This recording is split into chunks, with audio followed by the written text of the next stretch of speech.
السلام علیکم ورحمۃ اللہ وبرکاتہ۔ الحمد للہ رب العالمین والصلاة والسلام علی سید الانبیاء والمرسلین وعلی آلہ واصحابہ اجمعین، اما بعد، قال اللہ تبارک وتعالی فی کلامہ المجید والفرقان الحمید، اعوذ باللہ من الشیطان الرجیم، بسم اللہ الرحمن الرحیم، وعهدنا إلى إبراهيم وإسماعيل أن طهر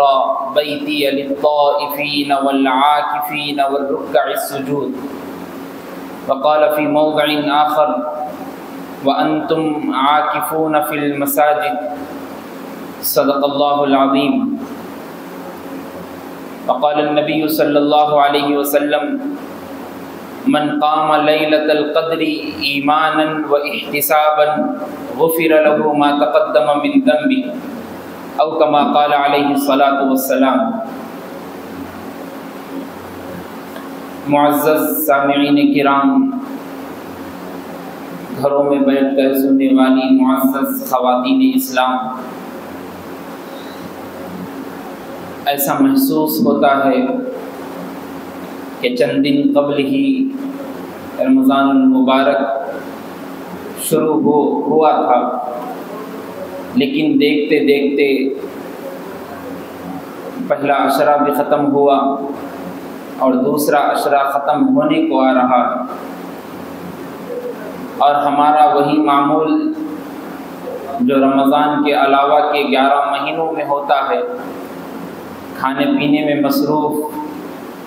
موبائل اور انٹرنیٹ میں مصروف، دوسروں سے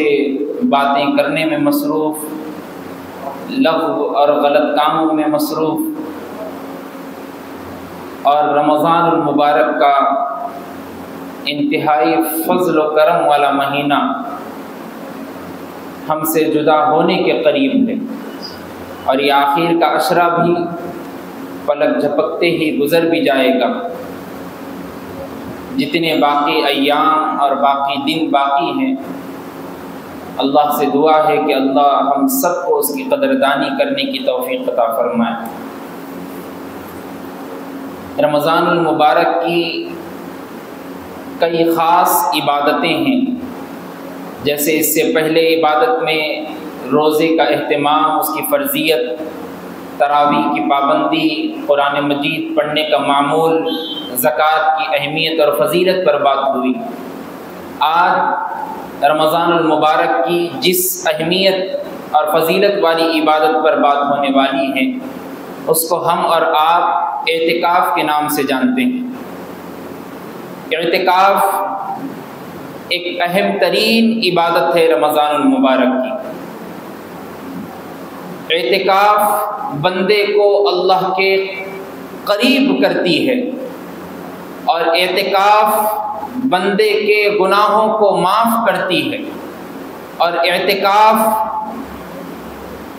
اس کے کئی فضائل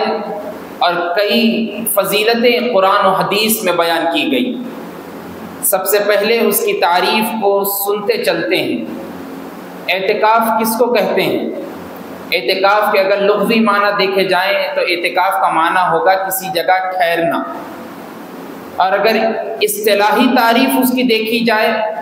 تو معلوم ہوگا کہ اللہ کے قرب کو پانے کے لیے کسی مسجد میں ایک کونے میں بیٹھ کر اللہ کی محبت میں ڈوبنا اور اللہ سے مانگتے رہنا، یہ اعتکاف۔ اور اعتکاف صرف اس امت محمدیہ پر نہیں، بلکہ آپ صلی اللہ علیہ وسلم کی امت سے پہلے جتنے انبیاء آئے ان سب لوگوں نے بھی اعتکاف رکھا۔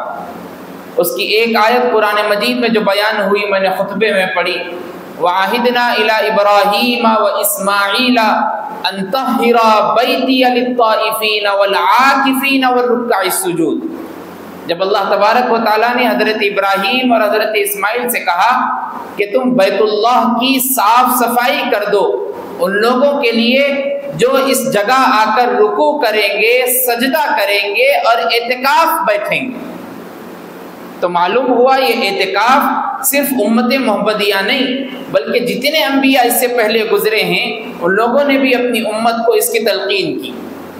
اب رہی بات کہ اعتکاف سے کیا حاصل ہوتا ہے، کیا ملتا ہے، علامہ شوکانی علیہ الرحمہ نے اس کی ایک تعریف اور اس کا ایک مطلب یہ بھی بیان کیا ہے کہ جیسے ایک بھکاری بھیک مانگنے والا ہوتا ہے،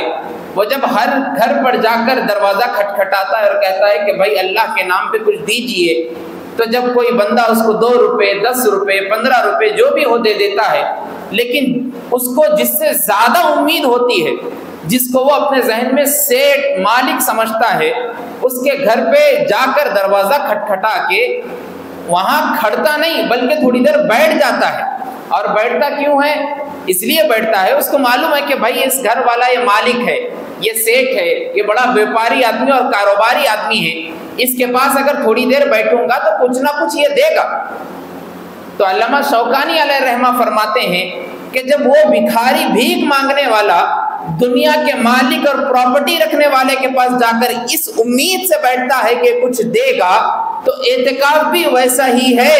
جب مالک الملک ذوالجلال والاکرام کے گھر میں بندہ بیٹھتا ہے اور بھیک مانگتا ہے کہ اللہ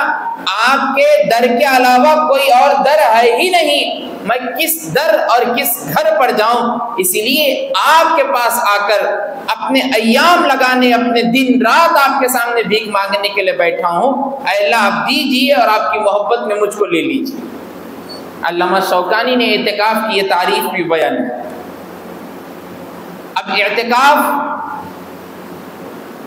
اللہ تبارک و تعالیٰ نے قرآن مجید میں ایک آیت میں بیان کیا کہ وَأَنْتُمْ عَاكِفُونَ فِي الْمَسَاجِدِ، کہ تم اپنی مسجدوں میں اعتکاف کیا کرو۔ اب جو یہ مسجدیں ہیں یہ مردوں کے لیے اعتکاف کی جگہ ہے اور عورتوں کے لیے ان کے گھر، وہاں جہاں پر وہ مصلی بچھا کر نماز پڑھتی ہے وہ ان کے لیے ان کی مسجد ہے، وہ اس جگہ پر اعتکاف کریں گی، اور مرد حضرات جو ہے وہ مسجد میں آ کر اعتکاف کریں گے۔ اب مسجد میں آئیں گے تو دیکھا جائے گا کہ بھئی مسجد میں 5 وقت کی نماز ہوتی یا نہیں۔ 5 وقت کی نماز اگر جماعت کے ساتھ ادا ہوتی ہے تو پھر اعتکاف اس مسجد میں بیٹھا جائے گا، اور یہ بھی دیکھا جائے گا کہ مسجد میں جمعے کی خطابت اور نماز پابندی سے ادا ہوتی نہیں۔ کئی مساجد آپ دیکھتے ہوں گے کہ بھئی 5 وقت کی نماز تو ہوتی لیکن جمعہ ادا نہیں ہوتا، جمعہ کسی اور مسجد میں جا کر پڑھنا پڑتا، تو وہ بھی دیکھا جائے گا۔ نہیں، 5 وقت کی نماز بھی ہوتی، جمعہ بھی ادا ہوتا، تو پھر وہاں پر اعتکاف بیٹھنا ضروری ہے۔ اب یہ بات آپ یاد رکھ لیجئے کہ اعتکاف 3 طریقوں کا ہے۔ ایک اعتکاف واجب ہے، ایک اعتکاف سنت علی المؤکدہ ہے جس کو علی الکفایہ بھی کہا جا سکتا ہے، ایک اعتکاف نفل اعتکاف ہے۔ واجب اعتکاف یہ ہے کہ کسی نے نظر مانی، اور نظر یہ مانی کہ اگر میرا یہ کام ہو جائے گا تو میں فلاں 10 دن کا اعتکاف رمضان کے آخری عشرے میں رکھوں گا، تو اب اس کے لیے ضروری ہو گیا کہ وہ آخری عشرے میں رمضان میں اعتکاف بیٹھے، اگر چھوڑ دیا تو پھر اس کی قضا لازم ہے۔ دوسرا اعتکاف جو ہے وہ سنت علی المؤکدہ ہے۔ سنت علی المؤکدہ کیوں کہتے ہیں؟ مؤکدہ اس لیے کہتے ہیں جس کو اللہ کے رسول صلی اللہ علیہ وسلم نے تاکید کے ساتھ اپنی زندگی میں ادا کیا ہو۔ حدیث میں آتا ہے اللہ کے رسول علیہ الصلوۃ والسلام، اما جان حضرت عائشہ رضی اللہ عنہا فرماتی ہیں کہ جتنے دن تک اللہ کے رسول صلی اللہ علیہ وسلم اس دنیا میں باحیات رہے، ہم نے کبھی آپ کو نہیں دیکھا کہ آپ نے رمضان کے آخری عشرے کا اعتکاف چھوڑ دیا، ہم نے کبھی نہیں دیکھا۔ پابندی اتنی تھی رمضان کے آخری عشرے کے اعتکاف کی۔ اور جس سال آپ دنیا سے پردہ فرمانے والے تھے آپ نے 20 دن کا اعتکاف کیا۔ تو آپ امیجن کیجئے، سوچئے کہ اعتکاف کو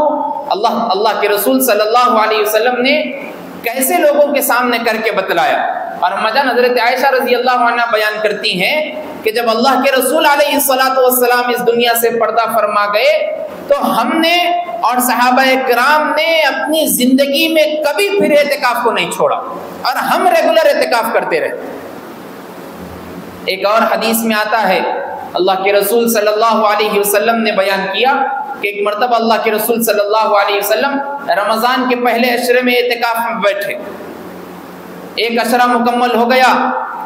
تو پھر اپنے سر اقدس اپنے خیمے سے نکالا اور لوگوں سے کہا کہ میں جس چیز کو پانے کے لیے بیٹھا ہوں وہ چیز ابھی میسر نہیں ہوئی۔ پھر دوسرے عشرے کا اعتکاف کیا، پھر تیسرا عشرہ جب شروع ہونے والا تھا اللہ کے رسول صلی اللہ علیہ وسلم نے کہا ابھی جبرائیل میرے پاس آئے تھے اور جبرائیل نے مجھ کو کہا کہ اللہ کے رسول صلی اللہ علیہ وسلم آپ جس رات کو اور جس دن کو پانا چاہتے ہیں وہ دن اور وہ رات آخری عشرے میں ہے، لہٰذا آپ اعتکاف میں بیٹھ جائیے۔ اللہ کے رسول صلی اللہ علیہ وسلم نے صحابہ سے کہا کہ اگر کوئی میرے ساتھ اعتکاف بیٹھنا چاہتا ہے تو وہ آ جائے اور خیمے میں اعتکاف بیٹھ جائے۔ اب وہ کون سی رات کون سا دن تھا جس کو پانے کے لیے اللہ کے رسول صلی اللہ علیہ وسلم نے 1 ماہ کا اعتکاف کیا؟ ہم سبھی جانتے ہیں کہ وہ لیلۃ القدر کے علاوہ کوئی اور رات ہو ہی نہیں سکتی۔ اللہ تبارک و تعالیٰ کا اتنا بڑا احسان اور کرم ہے کہ اس نے لیلۃ القدر جیسی انعام والی رات اور انعام والا دن بندوں کو رمضان المبارک میں عطا کیا اور آخری عشرے میں اعتکاف کیا۔ اور آپ جانتے ہیں یہ بات کو کہ کسی اور امت کو اللہ تبارک و تعالیٰ نے لیلۃ القدر جیسی انعام والی رات نہیں نوازی سوائے امت محمدیہ کے۔ اس کے پیچھے کا ریزن بھی یہی تھا کہ بنی اسرائیل کا ایک عابد آدمی تھا، وہ اتنا عبادت گزار آدمی تھا کہ رات بھر اعتکاف میں بیٹھتا اور رات بھر عبادت کرتا تھا اور دن بھر روزہ رکھتا تھا، اور جب روزہ نہیں رہتا تھا تو جنگ میں قتال کے لیے لوگوں کے ساتھ لڑنے کے لیے نکل جاتا تھا اللہ کے راستے میں۔ جب اس کا تذکرہ صحابہ کے سامنے آیا تو صحابہ نے اچھمبے سے اللہ کے رسول صلی اللہ علیہ وسلم کے سامنے پوچھا یہ آدمی تو 1000 سال تک اللہ کی عبادت میں اپنے آپ کو لگا دیا، اور ہم نہ ہماری عمر 1000 سال ہے نہ ہم ویسی عبادت کر سکتے ہیں کہ رات بھر عبادت میں ہے، رات بھر اعتکاف میں ہے، دن بھر جنگ میں ہے، دن بھر روزے میں ہے، تو ہم کیسے اس کے ثواب کو پا سکیں گے؟ یہ کہنا تھا کہ اللہ تبارک و تعالیٰ نے بندوں کے لیے امت محمدیہ کے لیے شب قدر جیسی انعام اور معزز رات بندوں کے لیے اتار دی، اور کہا کہ ٹینشن لینے کی ضرورت نہیں ہے، پریشان ہونے کی ضرورت نہیں ہے، ہم نے تم کو ایک ایسی رات عطا کی ہے جس رات کی فضیلت کے لیے بس اتنا کہنا کافی ہے کہ اس رات کے نام پر اللہ تبارک و تعالیٰ نے قرآن مجید میں ایک مکمل سورت نازل کر دی اور کہا انا انزلناہ فی لیلۃ القدر وما ادراک ما لیلۃ القدر، ہم نے لیلۃ القدر میں قرآن مجید کو نازل کیا، اور آپ کو کیا معلوم ہے لیلۃ القدر کیا چیز ہے؟ لیلۃ القدر خیر من 1000 شہر، لیلۃ القدر تو 1000 مہینوں سے بہتر ہے۔ اور 1000 مہینوں کی تفسیر میں مفسرین لکھتے ہیں کہ 84 سال چند ماہ ہوتے ہیں 1000 مہینوں کا، اگر آپ حساب کریں گے اور حساب لگائیں گے۔ آپ اندازہ کریے 84 سال 84 ایئرس تو کوئی زندہ رہتے نہیں بول سکتے۔ 40 سال ہو گئے، 50 سال ہو گئے، 60 سال ہو گئے، آج کل لوگ تو 50 سال کے بعد سے بیمار ہو جا رہے، معذور ہو جا رہے، کمزور ہو جا رہے، ہڈیوں میں طاقت ختم ہو جا رہی، بلڈ پریشر کے مریض ہو گئے، ہارٹ اٹیک کے مریض ہو گئے، الگ الگ فلاں بیماری میں ملوث ہو گئے۔ معلوم نہیں کہ 80 سال 90 سال تک بھی جی سکتے نہیں جی سکتے، لیکن ایک رات عبادت اگر کوئی کر لیے تو 84 سال چند ماہ کی عبادت کا ثواب ہے۔ اب حساب لگائیے، اگر اس کی زندگی میں 10 مرتبہ شب قدر کی رات مل گئی اور وہ عبادت شب قدر میں گزار لیا تو 800 سال عبادت کرنے کا ثواب مل گیا، اور اگر 20 مرتبہ کسی کو شب قدر مل گئی تو 1600 سال عبادت کرنے کا ثواب مل گیا۔ اللہ نے اتنی بہترین رات، اتنی بہترین لیلۃ القدر ہمارے لیے رمضان المبارک میں عطا رکھی، اور وہ کون سے ایام میں ہے؟ آخر کے عشرے میں۔ اس لیے آخر کے عشرے میں اعتکاف کی فضیلت بھی اس لیے آئی ہے کہ شب قدر کو پانا ہے، شب قدر کو حاصل کرنا ہے۔ اس لیے شب قدر کون سی رات میں ہے؟ اللہ کے رسول صلی اللہ علیہ وسلم نے خود بندوں کو، صحابہ کو نہیں بتلایا کہ 21 کو ہے، 27 کو ہے یا 29 کو ہے، کون سی رات کو ہے، نہیں بتلایا۔ اللہ کے رسول صلی اللہ علیہ وسلم نے فرمایا شب قدر کون سی رات کو ہے؟ تمہارے ان 2 آدمیوں کے جھگڑے کی وجہ سے مجھ کو بھلا دیا گیا، اب شب قدر کو 5 طاق راتوں میں سے کسی ایک طاق رات میں دیکھ لو، اس لیے 5 راتوں میں بیٹھ کر عبادت کرو. کیا معلوم تم 27 کو عبادت کرنے میں لگے رہو اور 21 کو شب قدر چلی گئی اور محروم ہو گئی. اس لیے بہترین چیز شب قدر کو پانے کے لیے اعتکاف. ضرور بھی ضرور 10 دن جب بیٹھ جائیں گے اعتکاف کے تو ضرور بھی ضرور 5 دن اس میں مل جائیں گے, اور 5 دن جب مل جائیں گے تو 5 دن میں سے کسی نہ کسی دن میں تو شب قدر مل جائے گی, اور شب قدر جب مل جائے گی تو اس کی فضیلت میں ہم آ جائیں گے. اور دیکھیے آپ, جو بندے اعتکاف میں نہیں بیٹھتے اور 27 کے دن شب قدر ہے سمجھ کے مساجد کو فل کیا جا رہا, بھرا جا رہا, بیانات سنے جا رہے, گراؤنڈوں میں جا کر بیانات سنے جا رہے, قرآن مجید کی اہمیت پر بات ہو رہی, لیلۃ القدر کی عظمت پر بات ہو رہی, کانفرنس ہو رہے مساجد میں ہر جگہ پر, لیکن مولانا مفتی خطیب صاحب بھی یہ کنفرم نہیں بول سکتے کہ 27 کو ہی شب قدر ہے اور تم بیٹھ گئے. اس لیے وہ حضرات جو اعتکاف نہیں بیٹھ کے اپنے کاروباروں میں, تجارت میں, اپنے گھروں میں ہیں, ان لوگوں سے بھی یہ بات کہی جاتی ہے کہ آپ لوگ اگر اعتکاف نہیں بیٹھے تو اپنے گھروں میں 5 راتوں میں عبادت کرتے ہوئے تو بھی بیٹھو. اس لیے کہ اللہ کے رسول صلی اللہ علیہ وسلم نے اعتکاف کی فضیلت کے بارے میں فرمایا کہ جو بندہ 1 دن کا اعتکاف کرتا ہے, صرف 1 دن کا, 10 دن کے بارے میں نہیں, 10 دن کی فضیلت کا تو آپ امیجن کر لیجئے, سوچ لیجئے, تصور کر لیجئے. جب 1 دن کا ثواب اتنا ہے تو پھر 10 دن کا ثواب کا عالم کیا ہوگا. 1 دن کے ثواب کے بارے میں اللہ کے رسول صلی اللہ علیہ وسلم نے فرمایا, حضرت حسین رضی اللہ تعالیٰ عنہ مروی ہے, آپ فرماتے ہیں مجھ کو میرے والد نے حضرت علی کرم اللہ وجہہ نے بیان کیا کہ اللہ کے رسول صلی اللہ علیہ وسلم نے بیان کیا کہ اعتکاف کے 1 دن کی فضیلت یہ ہے کہ اس بندے اور اس جہنم کے درمیان 3 خندقیں کھودی جائیں گی. فاصلہ 3 خندقوں کا فاصلہ رکھا جائے گا, اس میں سے 1 خندق کا فاصلہ یہ ہوگا جتنا زمین و آسمان کی مسافت ہے, جتنی زمین و آسمان کی دوری ہے اتنی 1 خندق کی دوری ہوں گی. تو آپ سوچئے پھر 3 خندقیں کتنی دور ہو جائیں گی اور جہنم سے ہم کتنے دور ہو جائیں گے صرف 1 دن کا اعتکاف بیٹھنے سے. اور اگر کوئی 10 دن کا اعتکاف کر لیا, نور علی نور, سونے پہ سہاگا, پھر تو وہ بندہ جہنم کے اس آگ سے جو چنگاری پھیلتی ہے اور اس کی جو بھنک لگتی ہے, جو گرمی اس کی محسوس ہوتی ہے, اس سے بھی دور کر دیا جائے. اس لیے معزز سامعین, رمضان المبارک میں خاص طور پر اللہ کے رسول صلی اللہ علیہ وسلم کا معمول تھا کہ آپ آخر کے عشرے میں اعتکاف ضرور بیٹھتے تھے, آپ کی زندگی بھر کا معمول تھا. یہ کیوں معمول تھا؟ اللہ کے رسول صلی اللہ علیہ وسلم جب دین اسلام کی شروعات ہو رہی تھی تو اللہ کے رسول صلی اللہ علیہ وسلم غار حرا میں جا کر بیٹھا کرتے تھے. اب دیکھیے غار حرا میں جتنی آپ زندگی گزارے, جتنا آپ کا ٹائم گزرا, وہ پورا ٹائم میں جتنے کام ہوئے تھے وہ سارے کام اللہ نے بندوں سے رمضان المبارک میں لے لیے. جیسا اس کی میں ایک مثال بیان کرتا ہوں کہ اللہ کے رسول صلی اللہ علیہ وسلم غار حرا میں جاتے تھے اور جانے سے پہلے توشہ اپنے ساتھ لے جاتے تھے, اور کئی دن کا توشہ ہوتا تھا, اور تنہائی میں بیٹھ کر اللہ کی محبوبیت کو تلاش کرتے تھے, اللہ کے محبوب بنتے تھے, وہاں بیٹھ کر اللہ کے ذکر میں لگے ہوئے. اور آخر کار حضرت جبرائیل امین علیہ الصلوۃ والسلام نے وہیں آ کر آپ کو سب سے پہلے قرآن مجید کی آیتیں نازل کی, اقرأ بسم ربک الذی خلق. اور وہاں اللہ کے رسول صلی اللہ علیہ وسلم جب رہتے تھے تو کھانے میں کمی ہو جاتی تھی, نیند میں کمی ہو جاتی تھی, اور تنہائی میں بیٹھ کر اللہ کی عبادت کرتے تھے. آپ دیکھیے رمضان میں بھی بالکل ویسا ہی ہے, دن بھر روزہ رہتے اپن نہیں کھاتے تو کھانے میں کمی ہو گئی, سوتے کم اس لیے کہ بھئی 11-12 بجے تراویح ختم ہو گئی, 2 بجے تک 3 بجے تک سو گئے, پھر اٹھ گئے تہجد کی نماز پڑھنے کے لیے, اور جب اس کے بعد اٹھے تو سحری کھا لیے, اس کے بعد فجر کی نماز پڑھے, تھوڑی دیر قرآن شریف کی تلاوت ہوئی, پھر سوئے تک 7 بج گئے, تو نیند میں بھی تھوڑی کمی ہو گئی, کھانے میں بھی تھوڑی کمی ہو گئی.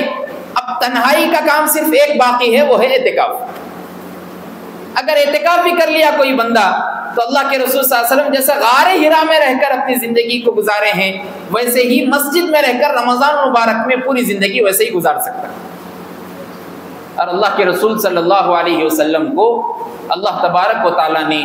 اعتکاف کی جو فضیلتیں بندوں کے سامنے بتلائی، اس لیے کہ اللہ تبارک و تعالیٰ نے بندوں کے لیے ایسی جگہ کو چنا۔ اب دیکھیے اللہ تبارک و تعالیٰ نے امت کے اوپر رہبانیت کو حرام قرار دیا، کوئی بندہ جا کے رہبانی نہیں بن سکتا۔ جیسا غیر مذہب کے لوگوں میں آپ دیکھیے برادران وطن میں وہ لوگ جا کر کئی سالوں تک کا کسی غار میں کسی پہاڑ کی چوٹی پر جا کر بیٹھ جاتے ہیں، اپنے بچوں کو اپنی بیویوں کو چھوڑ کر تپسیا کرتے ہیں کہ بھائی کچھ عادتیں ان کے اندر ایسی آ جائے کہ وہ لوگ پڑھنے کی وجہ سے سامنے والے کو کچھ نہ کچھ مل جائے، تو اپنی بیویوں کو چھوڑ دے رہے، بچوں کو چھوڑ دے رہے، کھانے پینے کو چھوڑ دے رہے، اپنے وطن کو چھوڑ دے رہے، اپنے گھر کو چھوڑ دے رہے، اپنے بال کو چھوڑ دے رہے، اور جا کر نہ بال کٹا رہا ہے، نہ کچھ کر رہا ہے، نہ موچھی وچی چھوڑ دیا، نہ غسل ہو رہا، نہ کچھ ہو رہا، یہ غار میں بیٹھ کر رہبانی بن گئے۔ اسلام میں رہبانیت کو حرام قرار دیا گیا۔ اعتکاف کی فضیلت آئی ہے۔ اعتکاف میں ایسی مسجد کو چنا گیا جہاں پر 5 وقت کی نماز ہوتی ہے۔ اچھا 5 وقت کی نماز ہوتی ہے تو 5 وقت میں الگ الگ آدمی اس کے سامنے دکھتے، الگ الگ لوگوں سے مصافحہ ہوتا، الگ الگ لوگوں سے ملاقات ہوتی، ملنا جلنا ہوتا۔ اگر وہ آدمی جا کے غار میں بیٹھ جائیں گے تو نہ کسی سے ملاقات ہوگی، نہ کسی سے دیکھنا ہوگا، نہ ملنا ہوگا، نہ جلنا ہوگا۔ لیکن اعتکاف میں وہ کام نہیں ہوتا۔ اعتکاف میں کھایا بھی جا رہا، رات میں گھر سے اچھا ٹفن آیا اس کو کھایا بھی جا رہا، روزہ رکھا جا رہا صبح میں، پھر ذکر کیا جا رہا، سویا جا رہا، سب کچھ ہو رہا، اور ملاقاتیں بھی ہو رہی۔ کبھی کبھی کسی کے پاس فون ہے تو بات بھی ہو جا رہی کہ آپ خیریت سے، اچھے، ٹھیک ہے، اللہ حافظ، بس اتنی بات ہو رہی۔ لیکن جب رہبانیت کا معاملہ آتا تو یہ سارا بائیکاٹ ہو جا رہا۔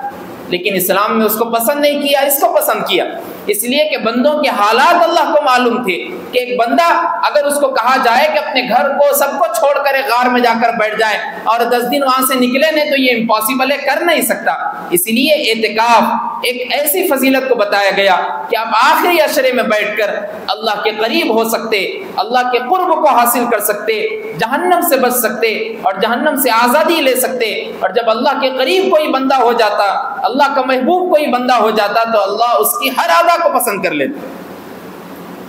اس لیے معزز سامعین، ہمارا کام یہی ہے کہ ہم رمضان المبارک میں اللہ کو منائیں۔ جتنے ہم سے گناہ ہو گئے، جتنے ہم خطا کار تھے، ہم اللہ کے سامنے بیٹھ کر دعا کریں کہ اللہ ہم مانتے ہیں ہم خطا کار ہیں، گناہ گار ہیں، لیکن دینے والی ذات آپ ہیں، معاف کرنے والی ذات آپ ہیں۔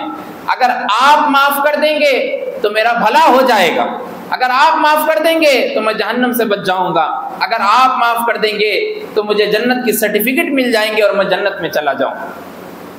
اس لیے یہ نیت کر لیں کہ اعتکاف ضرور بھی ضرور رہنا ہے۔ تو میں اعتکاف کی تین قسمیں بتلا رہا تھا۔ پہلی قسم واجب ہے، اگر کسی نے نظر مانی کہ میں فلاں یہ کام ہو گیا تو میں 10 دن کا اعتکاف کروں گا، تو اب اس کو واجب اعتکاف ہو گیا، اب ضرور اعتکاف کرنا پڑتا۔ دوسرا سنت علی المؤکدہ تھا، جس کو علی الکفایہ بھی کہا جا سکتا ہے۔ مؤکدہ اس لیے کہتے ہیں کہ اللہ کے رسول صلی اللہ علیہ وسلم کا معمول تھا پوری زندگی بھر۔ آخر کے 10 دن رمضان المبارک میں جو اعتکاف رہتے ہیں وہ سنت علی المؤکدہ ہے، جس کو علی الکفایہ بھی بولا جاتا۔ محلے کا ایک آدمی بھی اگر مسجد میں اعتکاف بیٹھ گیا تو پورے محلے کی طرف سے وہ اعتکاف ادا ہو جائیں گا۔ اگر محلے کا ایک آدمی بھی مسجد میں اعتکاف نہیں بیٹھا تو پورا کا پورا محلہ گنہگار ہوگا۔ آپ سمجھ لیجئے جیسا نماز جنازہ ہے، فرض علی الکفایہ، ایک فرد بھی نماز جنازہ پڑھ لیا تو پوروں کی طرف سے ادا ہو گیا، کسی کو سعودی سے، دبئی سے، قطر سے آنے کی ضرورت نہیں۔ اگر ایک آدمی بھی جنازے کی نماز نہیں پڑھا تو پورا محلہ اور پورے گنہگار لوگ، گھر والے جتنے، سب گنہگار ہوں گے۔ ویسے ہی رمضان کا آخری عشرے کا اعتکاف ہے، اور سب سے بنیادی بات یہ ہے کہ اعتکاف کے لیے ایسی مسجد کو چنا جائے جہاں پر آپ جماعت کے ساتھ نماز پڑھتے ہیں، جہاں پر آپ کا گھر ہے، جس محلے میں آپ رہتے ہیں، جہاں پر آپ 5 وقت کی نماز پڑھنے کے لیے مسجد کو آتے ہیں، آپ کا گھر گلی میں ہے، اس محلے میں ہے، آپ کے گھر تک اس مسجد کی اذان کی آواز سنائی دیتی ہے، اس کو سب سے پہلے چنا جائے گا اعتکاف کے لیے۔ لیکن لوگوں کا خیال اور تصور یہ ہے کہ لوگ اس محلے کو چھوڑ کر کسی اور جامع مسجد میں جانے کو تیار ہو جاتے ہیں۔ کئی جگہ پر دیکھا جاتا کہ 200 300 لوگ اعتکاف میں بیٹھے ہوئے ہیں، اور جس محلے کی مسجد میں وہ رہتے ہیں جہاں پر نماز پڑھتے ہیں وہاں جا کر دیکھا گیا تو بھائی ایک بھی آدمی نہیں ہے۔ ابھی میں معلوم کیا مؤذن صاحب تھے تو معلوم ہوا مول صاحب حال تو یہ ہے اس مسجد کا، اللہ بچائیں، کہ لوگوں کو اعتکاف کے لیے زبردستی کرنا پڑتا، بھائی رکھو، ورنہ پورا محلہ گنہگار ہوتا، اور ان کو ٹوٹی پکڑ کے سمجھانا پڑتا کہ بھائی آپ رہ جائیے، میری بات سنیے، آپ رہ جائیے، بار بار بولنا پڑتا۔ جب جا کے انہوں ہمت کرتے، ان کی بیوی سے ان کے بچوں سے مشورہ کر کے جب ہو کے ایک فائنل قدم اٹھتا اور مسجد کے پاس آتے اور اعتکاف بیٹھتے۔ اور وہی جب قطب شاہی ٹیک کی مسجد ادھر ادھر دیکھا جاتا، ملے پلی کی مرکز کی مسجد ہے وہاں پر دیکھا جاتا 200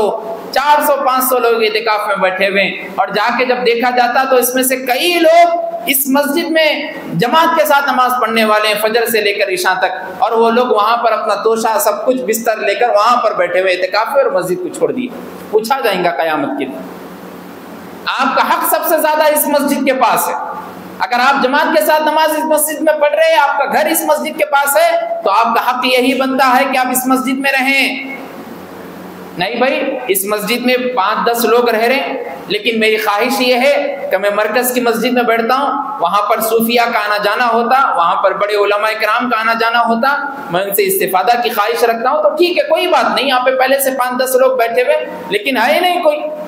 ایک بھی نہیں ہے۔ ابھی تو مؤذن صاحب یہ بتا رہے تھے کہ 1 سال تو ایسا آیا کہ میں اپنے بچے کو، ابھی میرا بچہ بالغ بھی نہیں ہوا تھا، اس سے پہلے میں اپنے بچے کو زبردستی کر کے نیچے مسجد میں بٹھایا۔ سوچیے، اس کا مطلب ایسا ہے کہ ہم اپنے ہاتھوں سے اللہ کے گھر کو ویران کر دے رہے۔ اعتکاف سب کے لیے سنت ہے، کوئی اس سے جدا نہیں ہے۔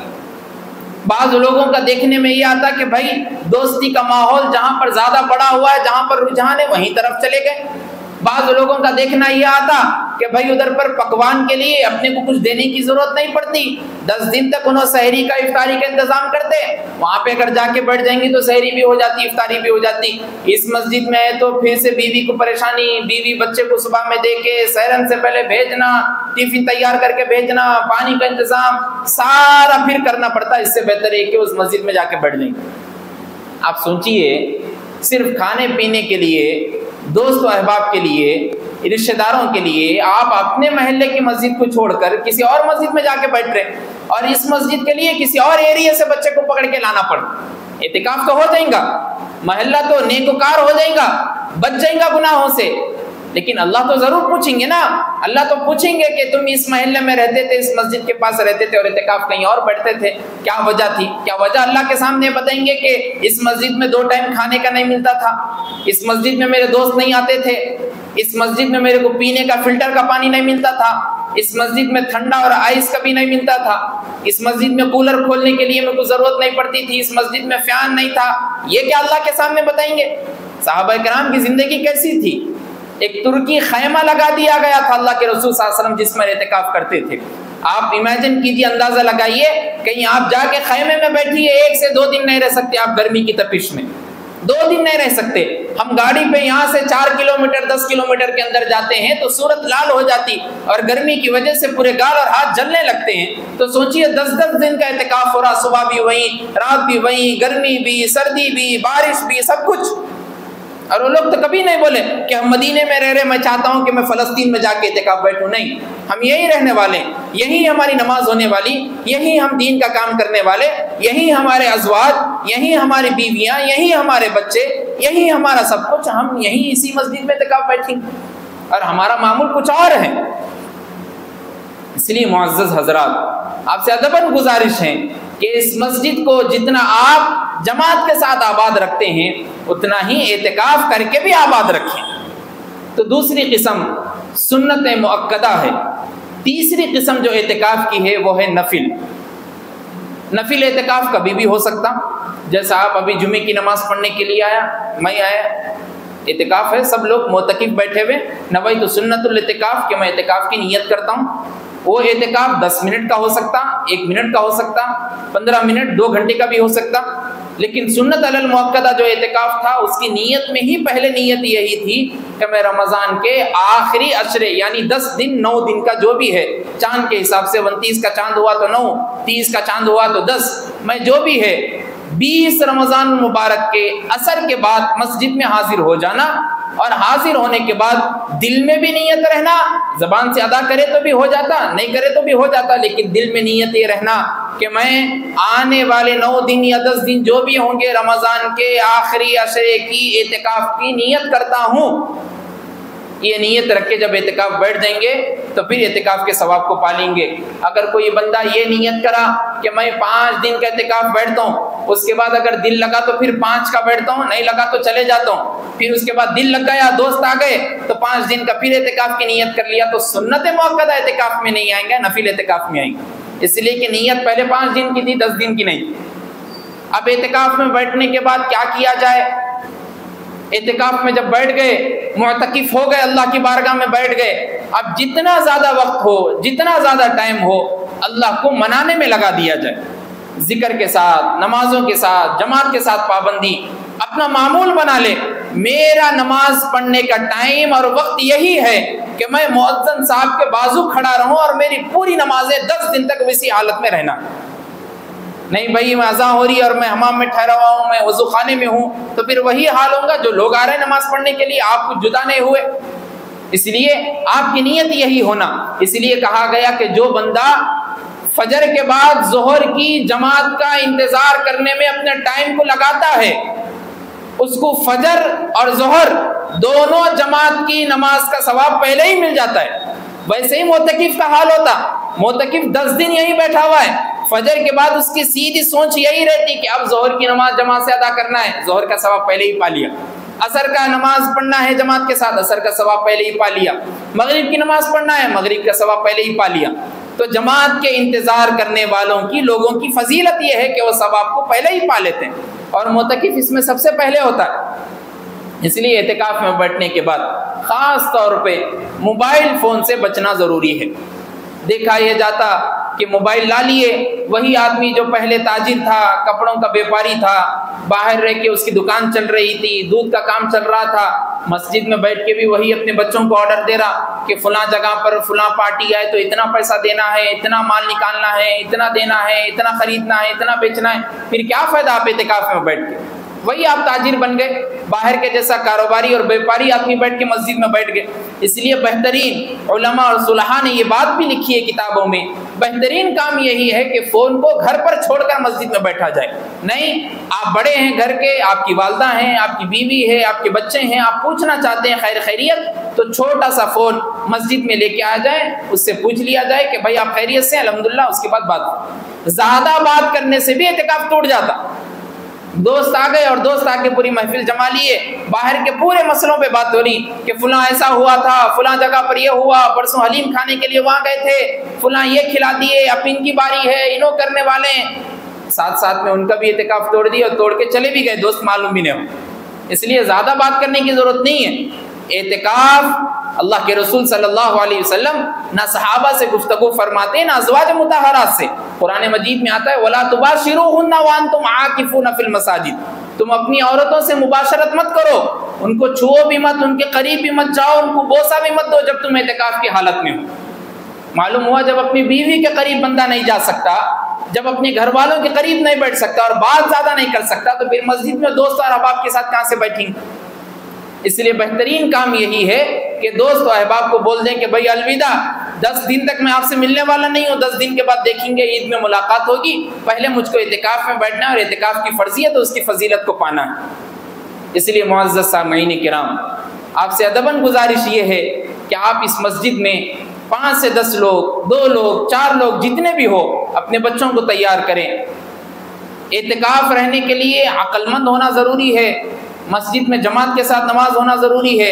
اور مسلمان ہونا ضروری ہے اور رمضان کا مہینہ آنا ضروری ہے اور پورے چیزیں ہیں تو آپ اعتکاف بیٹھ سکتے۔ بالغ نابالغ کا مسئلہ نہیں ہے، اگر بالغ پہ ہے تو بیٹھا جا سکتا، نابالغ پہ ہے تو بیٹھا جا سکتا، لیکن بڑے لوگ نہیں بیٹھ کے اپنے بچوں کو بٹھا رہے تو پھر یہ بیوقوفی ہے۔ ایسا معلوم ہو رہا کہ بڑے لوگ یہ بول رہے کہ میرا بچہ ہے، انہیں خود جنت میں میرے کو لے کے چل جاتا، کوئی ٹینشن کی ضرورت نہیں ہے۔ اس بچے کو میدان محشر میں اس کی فکر ہوگی، تمہاری نہیں ہوگی۔ اس لیے آپ خود بھی بیٹھنے کی تلقین کریے، آپ خود بھی بیٹھیں، اپنے بچوں کو بھی لے کے بیٹھیں۔ اللہ سے دعا کیجیے کہ اللہ ہم سب کو کہنے سننے سے زیادہ عمل کی توفیق عطا فرمائے۔ وآخر دعوانا